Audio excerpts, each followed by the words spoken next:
Muy buenos días, hermanos. Bendito sea el Señor que una vez más estamos aquí en este lugar. Yo creo que todos estamos contentos, ¿verdad? Estamos gustando de otro día más que el Señor nos está regalando. No importa cómo estemos, no importa cómo nos estemos sintiendo, en realidad este día es otra oportunidad que el Señor nos está dando para poder traer cada una de nuestras cargas, cada una de nuestras preocupaciones, cada una de los pensamientos que nosotros podamos tener en nuestro corazón o en nuestra mente, para que el Señor nos pueda ayudar a seguir avanzando en este camino espiritual que nosotros estamos caminando, ¿cierto? Entonces, la palabra de Dios nos habla acerca de lo que ha pasado a través de la historia. Y hemos visto a través de la escuela sabática que nos enseñó que desde la caída de Adán y Eva en el pecado, todo cambió. Nada de lo que ellos estuvieron experimentando se volvió a experimentar por los seres humanos. Aún el clima que era tan hermoso en el tiempo que Adán y Eva estaban en el Edén, aún ese clima cambió. Y no solamente el clima, pero también los pensamientos de cada ser humano. Al punto de que lo que presentó Eva en ese preciso momento, cuando ella fue tentada a caer en pecado, se ha estado repitiendo numerosas veces en nuestros corazones actualmente. No todos estamos completamente contentos o felices de la manera que nosotros lucimos. En el mundo entero, nosotros podemos ver a todos los seres humanos de la manera como no están contentos, no están felices de la manera que lucen. Inmediatamente después de que van al espejo, se miran y empiezan a mirar esta partecita como que ya no me gusta. Yo la voy a cambiar. Y empiezan a hacer cambios en su cuerpo porque están demostrando que no están felices con la manera que ellos están luciendo. Y algunos de nosotros también, pues, queriendo estar un poquito más musculosos, nos vamos a hacer ejercicio y nos ponemos también un poquito más mejor. Y no estoy diciendo que el ejercicio sea malo. Al contrario, el ejercicio es muy bueno. Pero el ejercicio debe hacerse como Dios lo dice, no en un exceso. ¿Por qué? Porque aún en esas cosas también pecamos delante de Dios. Pero el punto es de que nosotros no estamos contentos. Ahora, es importante que nosotros pensemos, es importante que nosotros meditemos en el tiempo y las enseñanzas que Cristo Jesús nos ha venido a dejar a este mundo. Muy importante, porque si no pensamos, si no meditamos en esas cosas, puede suceder que las cosas de este mundo nos atrapen y entonces empezamos a actuar de la misma manera como les acabo de decir. Es posible que no estemos contentos con nuestra forma, la forma en cómo lucimos y queremos hacer cosas que no es agradable delante de Dios. Entonces, vamos a ver lo que Dios quiso hacer o enseñarnos a través de las enseñanzas que Cristo nos dio a través de usando la naturaleza. Y regresando nuevamente al libro de Mateo, en el capítulo 24, versículo 32, nos dice: de la higuera aprended la parábola. Cuando su rama está tierna y brotan las hojas, sabéis que el verano está cerca. Cristo Jesús usó este árbol para darnos una enseñanza muy importante. Y esto era acerca de los tiempos que Él quiere que nosotros entendamos. Por eso nos dice en el versículo 33, así también vosotros, cuando veáis todas estas cosas, conoced que está cerca a las puertas.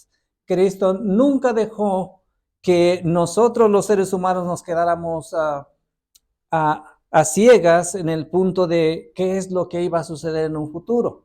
Él está hablando acerca de su segunda venida, Él está hablando acerca de que es muy importante el tiempo en el cual estamos viviendo nosotros y que por lo tanto debiéramos estar completamente enfrascados en la investigación de su santa palabra, porque es solamente de esa manera que nosotros vamos a poder lograr estar vestidos como Él quiere que nosotros nos vistamos. Por eso nosotros vimos que hay dos tipos de vestimentas. La vimos en la escuela sabática. Una que no nos va a llevar al reino de los cielos y la segunda que sí nos va a poder llevar al reino de los cielos. Ahora, ¿por qué nosotros debemos pensar en esas cosas? El Espíritu Santo nos habla de esta manera.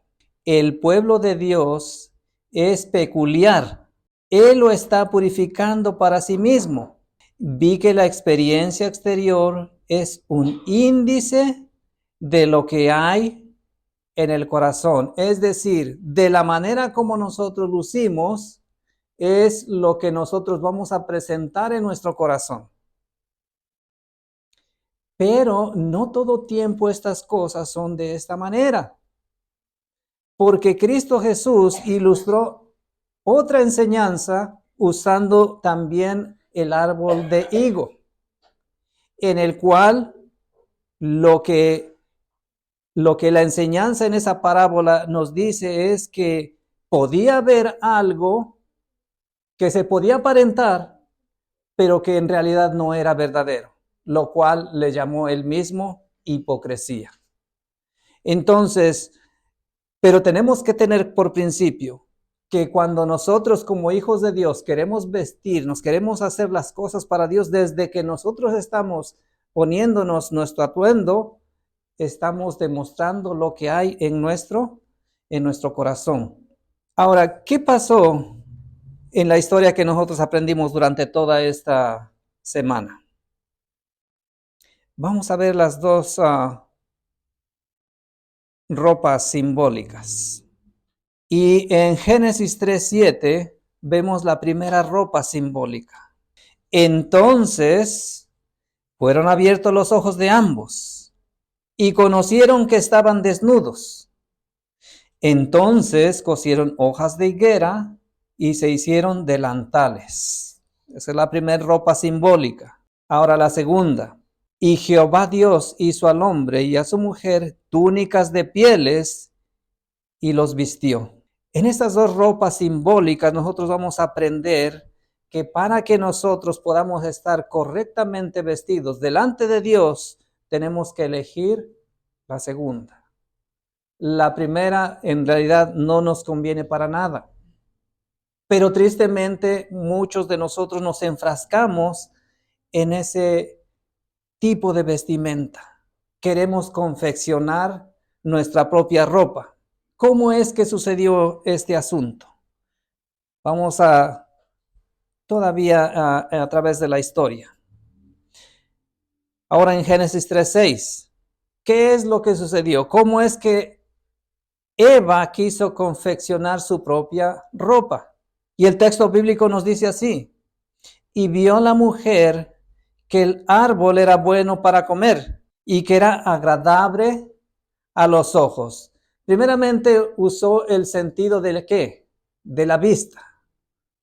Ella vio que el árbol era bueno, que era posible que ella pudiera tomarlo y comer, porque esto agradaba a los ojos. Normalmente todas las cosas que nosotros usamos, aunque no queramos, siempre los buscamos a nuestro gusto, a nuestra medida.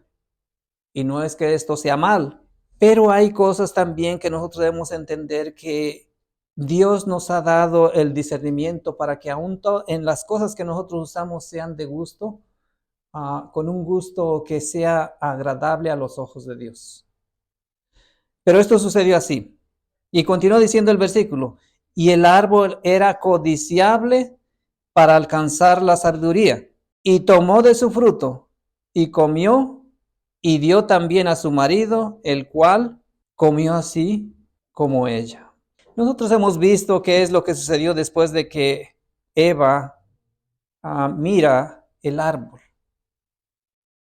Ella ve el árbol, empieza a dudar de la palabra de Dios, de lo que Dios les había dicho, empieza a creer que lo que había dicho Dios no iba a tener ningún efecto y por ende ella codició. Ahora, ¿qué sucede después de que codició? Ella deseó acrecentar la sabiduría que hasta ese momento ella ya tenía. Éxodo 27 nos dice eso. Pero lo que hemos escrito aquí en esta parte, que está sustraído de Comentario Bíblico Adventista. Viendo al árbol de esa manera, con el deseo de participar de su fruto, es como la mujer accedió a los consejos de Satanás. Y aunque no lo hubiera tocado, aunque no hubiera tocado el fruto, ella ya había pecado en su mente, transgrediendo el octavo mandamiento. Muchas veces nos hemos preguntado, bueno, ¿y qué hubiera pasado si la mujer no hubiera tomado del fruto y no hubiera comido? De todas maneras, ella ya había pecado. Simplemente en el hecho de haber pensado, de haber codiciado, ella ya había pecado delante de Dios. Y esto nos enseña también a nosotros que muchas veces, aunque no decimos, aunque no exponemos las cosas que nosotros tenemos en el corazón, aunque no lo expongamos, si ya ha pasado por nuestras mentes, nosotros ya hemos pecado. Y es ahí el peligro. Porque cuando nosotros pecamos en nuestra mente y no lo exponemos, sucede que eso se nos va a olvidar. Y es posible que no vamos a venir a Cristo y no vamos a pedirle perdón. Y cuando no pedimos perdón, nosotros nos estamos vistiendo con esas hojas de higuera. Estamos argumentando que lo que nosotros estamos haciendo está correcto delante de Dios. Pero sin embargo, nosotros ya hemos pecado en nuestra mente. Por eso es que nosotros tenemos que tener mucho cuidado de las cosas o de la forma como nosotros pensamos. ¿Cómo es que sucedió entonces todo? El pensamiento la llevó a la acción y esto es de la manera como el Espíritu Santo nos habla. Cuando nosotros meditamos un pecado en nuestra mente, ciertamente puede estar ahí por un buen tiempo, pero va a llegar el momento que ese pecado que está en nuestra mente nos va a llevar a la acción. ¿Qué sucedió con ella? Tomó del fruto y es decir, robó. Y le da de comer a su esposo. Y ahora se convierte en ¿qué? En una asesina. Adán toma el fruto de ella y lo come. Pero esto lo hizo él voluntariamente. Y ahora se torna en un desobediente. ¿Qué sucede después de eso? La ropa de inocencia desaparece. ¿Y qué hicieron para sustituirla? Cosieron ropas de higuera y se hicieron delantales. La pregunta, ¿iba a aceptar esta vestimenta Dios? No. Miren qué dice esta parte. Suplantaron la ropa celestial con delantales de higuera. Esto es lo que dice Conflicto y Valor. Pero más abajito dice, esta es la envoltura que han usado los transgresores de la ley de Dios desde los días de la desobediencia de Adán y Eva. ¿Qué es lo que está diciendo? Que desde la caída de Adán y Eva, esta es la envoltura de todos los seres humanos que quieren estar transgrediendo la ley de Dios. Hay muchas cosas que uno como ser humano quiere pensar que están correctas delante de Dios y sin embargo no lo están. Y a veces son simples cositas que pareciera que no va a hacer daño, pero en nuestra mente carnal nos va a hacer daño porque empezamos a creer que las cosas que están o estamos haciendo están de acuerdo con la voluntad de Dios. Ahora miren qué dice la última parte. Las hojas de higuera representan los argumentos usados para cubrir la desobediencia. Y el Espíritu Santo nos va a explicar un poquito más acerca de qué habla acerca de los argumentos. En Deseo de todas las gentes, párrafo 666.2. Fíjense que no es coincidencia el número del párrafo. 666.2. ¿A quién se le dio este número? Y humanamente también a alguien se le dio aquí. al caso de Judas. Dice este texto: todas las dificultades y cruces grandes y pequeñas, las contrariedades y aparentes estorbos para el adelantamiento del evangelio eran interpretados por Judas como evidencias contra su veracidad. ¿Qué estaba usando Judas? Sus propios argumentos. Y él usaba todas estas cosas para argumentar que lo que estaba enseñando Cristo Jesús no era verdad. ¿Qué otra cosa hacía? Introducía pasajes de la Escritura que no tenían relación con las verdades que Cristo presentaba. ¿Cómo se usan otros tipos de argumentos? Usando pasajes de la Santa Palabra de Dios, pero que están fuera de contexto. Todo con un objetivo: estar en contra de la verdad de Dios. Eso es usar argumentos. Dice más adelante: estos pasajes, separados de su contexto, dejaban perplejo a los discípulos y aumentaba el desaliento que constantemente los apremiaba. ¿Qué es lo que estaba haciendo Judas usando esos argumentos propios? Él estaba presentando argumentos, aún presentando la palabra de Dios. Ahora, ¿qué estaba haciendo? ¿Hasta qué punto estaba ayudando Judas a los demás discípulos? Dice más adelante: y Judas hacía esto de una manera en apariencia consciente. Judas aparentemente estaba consciente de todo lo que estaba haciendo. Y mientras los discípulos buscaban ser confirmados por todo lo que decía Cristo Jesús, Judas imperceptiblemente los conducía por otro camino. Entonces, ¿qué sucede cuando nosotros queremos usar nuestros propios argumentos dentro de una congregación religiosa? Cuando nosotros estamos caminando juntos como hermanos, cuando nosotros estamos aprendiendo a adquirir la sabiduría de Dios, cuando nosotros estamos queriendo vestirnos con una vestimenta diferente, y todos los hermanos están caminando en una dirección y todos quieren ser de la misma manera, pero el hermano Villegas, en lugar de presentar lo que dice la palabra de Dios, empieza a usar otros argumentos. En lugar de llevarlos a los pies de Cristo Jesús, los voy a empezar a desviar. Con el desánimo que yo les voy a traer, ustedes van a decir: bueno, entonces mejor no es bueno estar aquí en la iglesia. Y eso es lo que estaba haciendo Judas. Ahora, ¿qué hizo Cristo Jesús? En otra enseñanza, miren qué sucedió. En Marcos capítulo 11, versículo 12 nos dice: y al día siguiente, cuando salieron de Betania, Cristo había llegado a Betania, estaba haciendo su labor ahí en ese lugar, pero ahora salen de Betania. Él tuvo hambre y, viendo de lejos una higuera que tenía hojas, vino a ver si quizás hallaría en ella algo. Y cuando vino a ella, nada halló, sino hojas, porque no era tiempo de higos. Es interesante lo que la palabra de Dios nos dice en esta parte. Cristo Jesús sale de Betania, siempre va caminando nuestro Señor Jesucristo y ve una higuera.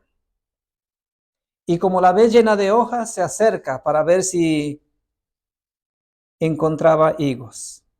Ahora, es interesante si nosotros vemos la trayectoria de Cristo Jesús y en los tiempos que Él caminó, que en el tiempo que Él encontró este árbol de higo, no era tiempo de frutos. Por eso es que dice el texto: porque no era tiempo de frutos. En Palestina, la primera temporada de higos es en junio y la segunda temporada en septiembre.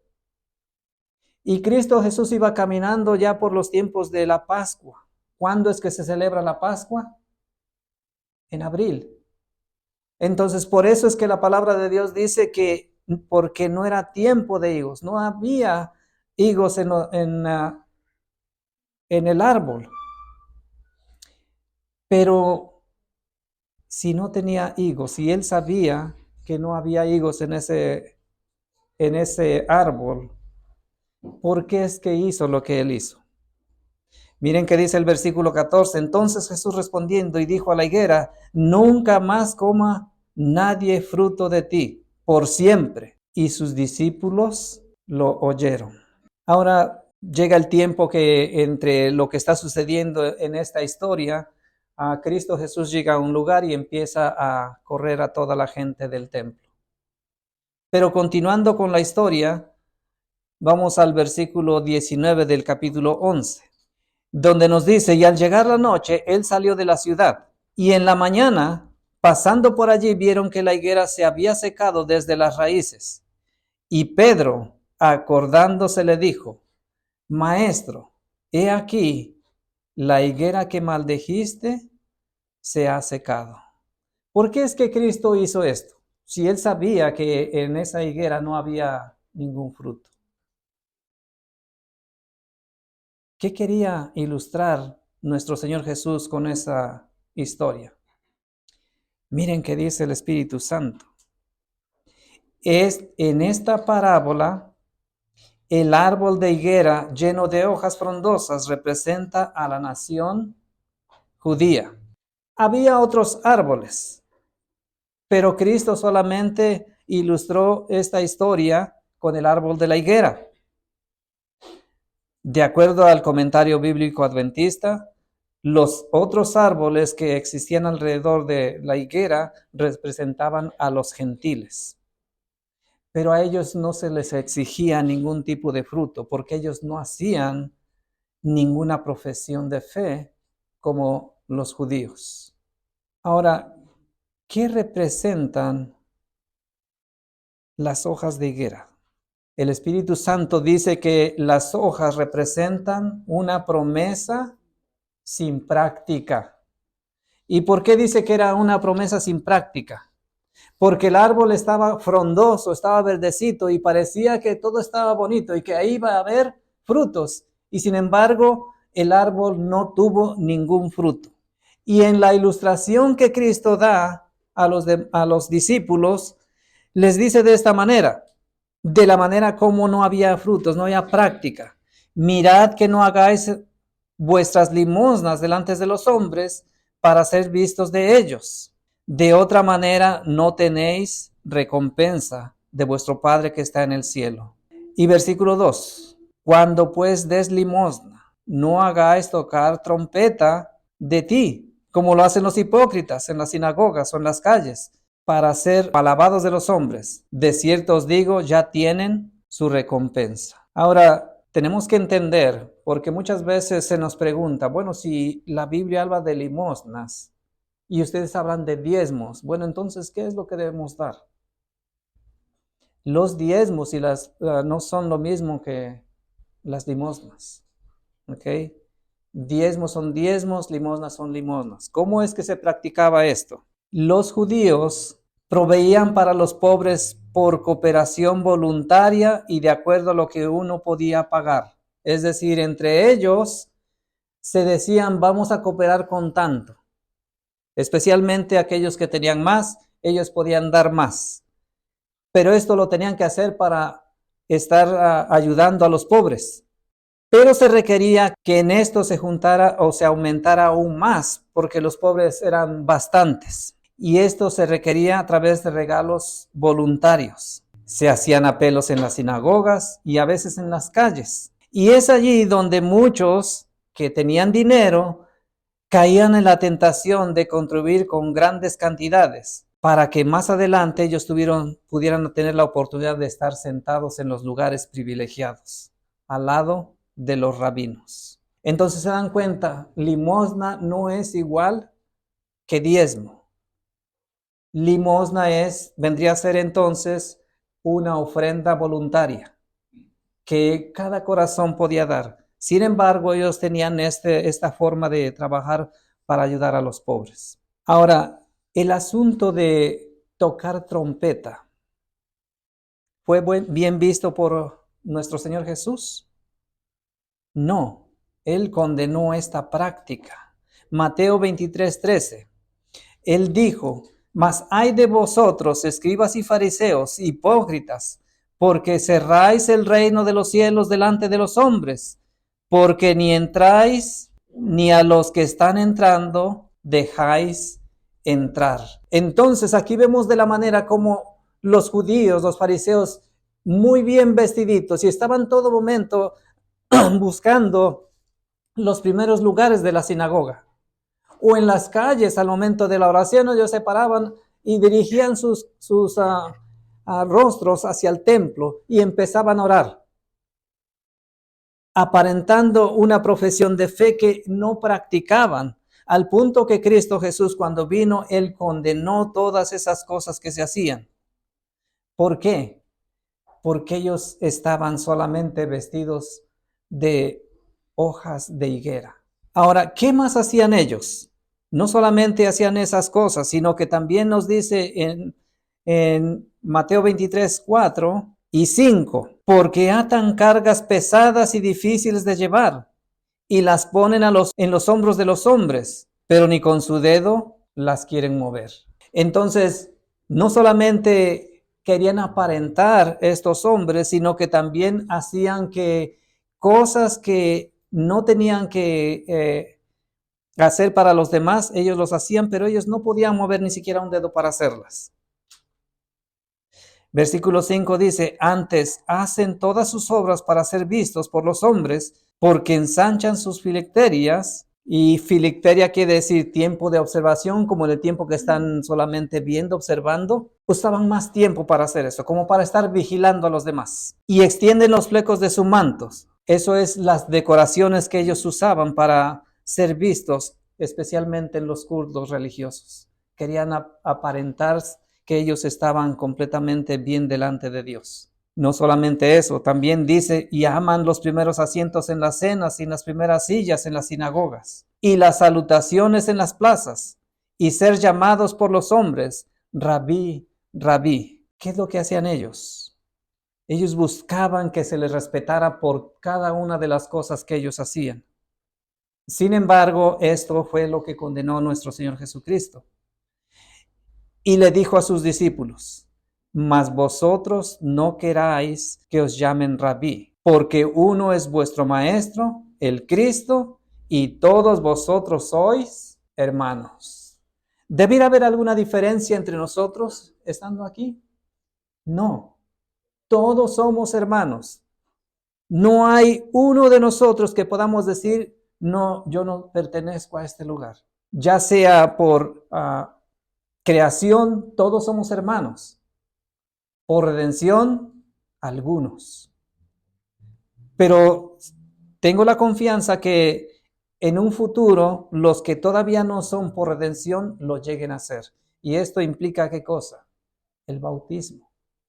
La aceptación de Cristo Jesús como nuestro Salvador personal. Por eso Cristo Jesús mismo aconsejó acerca de lo que hacían los judíos y fariseos, diciendo: así que todo lo que os digan que guardéis, guardadlo y hacedlo, pero no hagáis conforme sus obras, porque ellos dicen y no hacen. ¿Hasta qué punto llegó la mente de estos seres humanos en contra de nuestro Señor Jesucristo? A tratar de buscar en quitarle la vida. La realidad es que Cristo Jesús, nuestro Señor, el creador de todo el universo, Él vino a este mundo a buscar frutos en la nación que Él había escogido para que fuera sus representantes en este mundo. Pero ¿qué tipo de frutos quería Él encontrar en ellos? Lucas 3:8. Producid pues frutos dignos de arrepentimiento, y no comencéis a decir dentro de vosotros mismos: a Abraham tenemos por padre. Digo que aún de estas piedras Dios puede levantar hijos a Abraham. ¿Qué era lo que buscaban estas personas cuando escucharon todas estas cosas? Ellos solamente querían tomar a nuestro Señor Jesucristo y matarlo. Ahora, ¿habla nuestro Señor Jesús solamente de aquellos, de los judíos y fariseos? Porque recuerden que las hojas representan al pueblo o a la nación judía. Pero ¿será que solamente habla Dios para esas personas y para nosotros no? Veamos qué dice Lucas capítulo 3 y versículo 9. También el hacha ya está puesta a la raíz de los árboles. Por lo tanto, todo árbol que no da buen fruto es cortado y echado al fuego. ¿Qué fruto entonces tenemos que presentar? Recuerden que los otros árboles representan ¿a quién? A los gentiles, aquellos que no son por nacimiento de nacionalidad judía. Todos ellos dicen que deben dar frutos y ese fruto de arrepentimiento. Ahora, al mirar todas estas cosas, puede venir a nuestra mente: ¿queremos vestirnos solamente con hojas de higuera? ¿Queremos seguir vestidos con hojas de higuera hasta este punto de nuestras vidas? ¿Queremos continuar vestidos con hojas de higuera, usando nuestros propios argumentos para desobedecer a Dios? Dios quiera que no. Miremos cuál es el plan de Dios.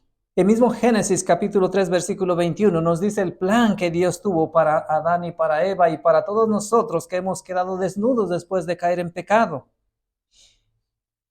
Y dice: y Jehová Dios hizo al hombre y a su mujer túnicas de pieles y las vistió. ¿Qué tuvo que suceder para que Adán y Eva hubieran podido obtener una túnica de piel?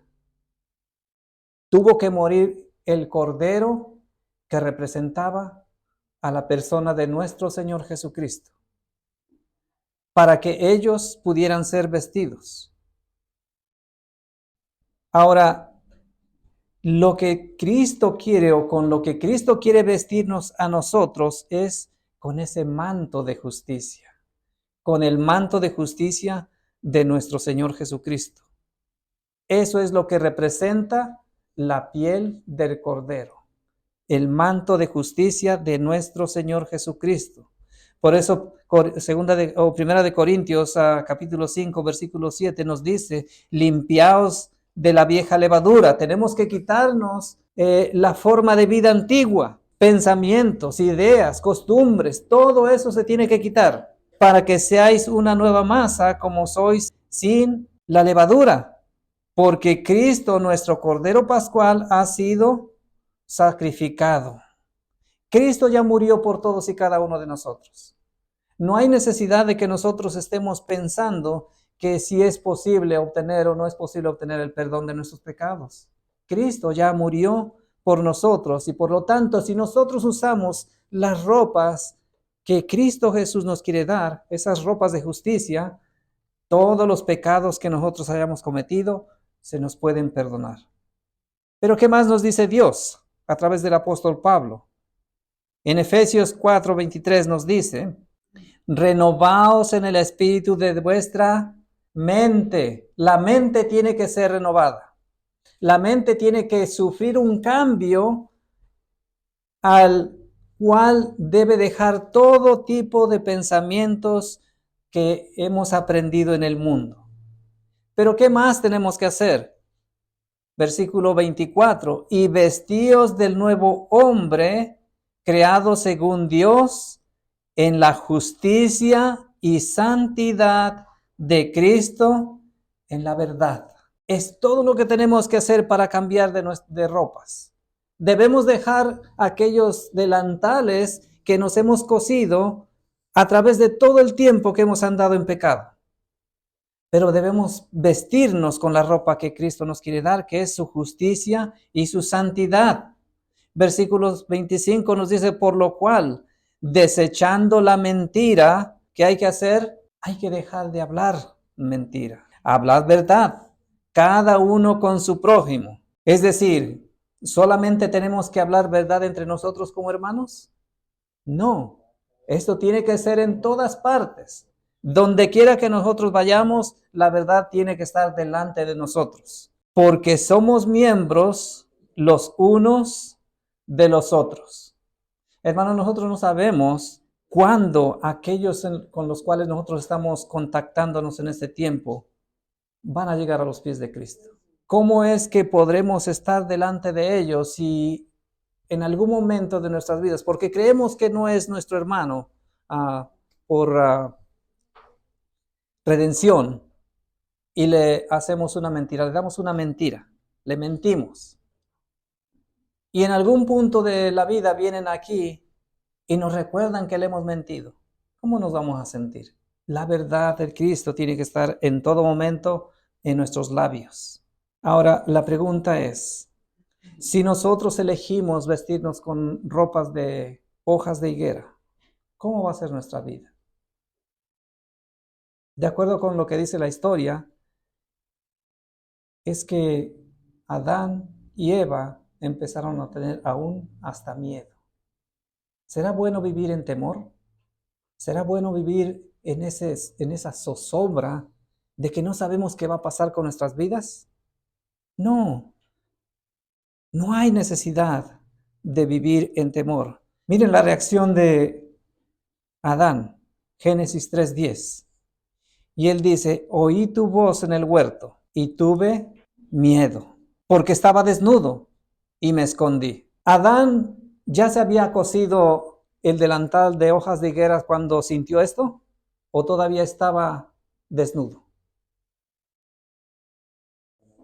Ya se había cosido esa delantal. Y sin embargo dice que él estaba ¿qué? Desnudo. Nosotros podemos ver a través de la historia y las fotografías que nosotros vemos cómo es que el delantal o qué es lo que un delantal cubre. Y la palabra de Dios nos dice que a pesar de que estaban tapando apenas sus cosas íntimas del cuerpo, todavía estaban desnudos. No hay necesidad de que nosotros nos mantengamos caminando delante de Dios desnudos. Él nos quiere vestir. Miren qué dice estos párrafos. Satanás indujo a los hombres a concebir a Dios como un ser cuyo principal atributo es una justicia inexorable. Es decir, Satanás se ha encargado en todo momento de hacerle creer a los seres humanos que la justicia de Dios no la podemos entender, que no podemos comprender cómo un Dios tan grande y poderoso, su justicia no la podemos alcanzar nosotros. No solamente eso, dice como un juez severo, como un acreedor duro y exigente. Eso es lo que Satanás ha hecho creer a todos los seres humanos. No importa de qué manera nosotros conversamos con las personas, cuando les presentamos la palabra de Dios, muchos de ellos tienen el sentir de que no hagas esto porque te va a castigar Dios. Hermanos, Dios no castiga en este momento. Muchas veces lo he estado repitiendo porque es una gran verdad, pero va a llegar el momento en que va a venir el castigo de Dios sin mezcla de ¿qué? De misericordia. Ahorita lo que viene a nosotros son las consecuencias nuestras, pero aún esas consecuencias pueden ser aminoradas cuando nosotros nos acercamos a nuestro Señor Jesucristo. Sigue diciendo, representó al Creador como un ser que velase con ojo celoso para discernir los errores y las faltas de los hombres y hacer caer juicios sobre ellos. ¿Cuántas veces no nos hemos sentido que apenas cometemos un error, un pecado en contra de Dios, creemos que estamos terminados, que ya no podemos, ya no tenemos salida? No es así, hermanos. Cristo vino a buscar lo que se había perdido. Él vino a reparar lo que nosotros como seres humanos hemos echado a perder. Ahora, ¿qué más quiso hacer nuestro Señor Jesucristo?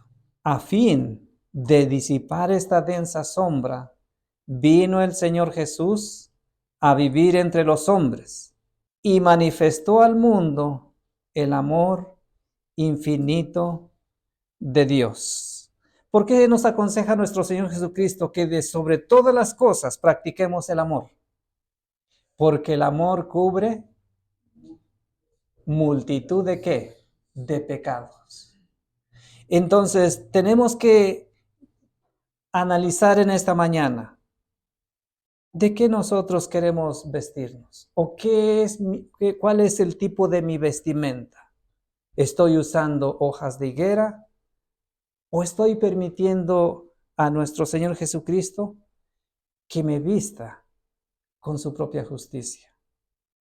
Mi deseo, mi oración es de que en todo momento nosotros analicemos, pensemos detenidamente qué es lo que estamos haciendo. Y en la decisión que tomemos, vengamos a los pies de Cristo. Ninguno debe sentirse que no vale la pena. Todos tenemos un gran valor delante de Dios. No importa cómo luzcamos. Esto es una gran realidad. Muchas veces nosotros, cuando nuestra moral decae, cuando nuestra autoestima decae, sentimos que lucimos de lo más peor. Y hermanos, yo les aconsejo que nunca piensen o nunca se digan, ay, qué feo estoy cuando se miren al espejo. ¿Saben por qué? Porque le están diciendo a Cristo Jesús que Él es feo. Y la palabra de Dios nos dice que nuestro Señor Jesús es completamente hermoso. Y nosotros tenemos la apariencia de Él. Solo falta restituir la imagen que es su carácter. Así que Dios nos ayude a desear vestirnos de la justicia de Cristo y a vivir siempre en armonía para honra y gloria de nuestro Dios. Amén.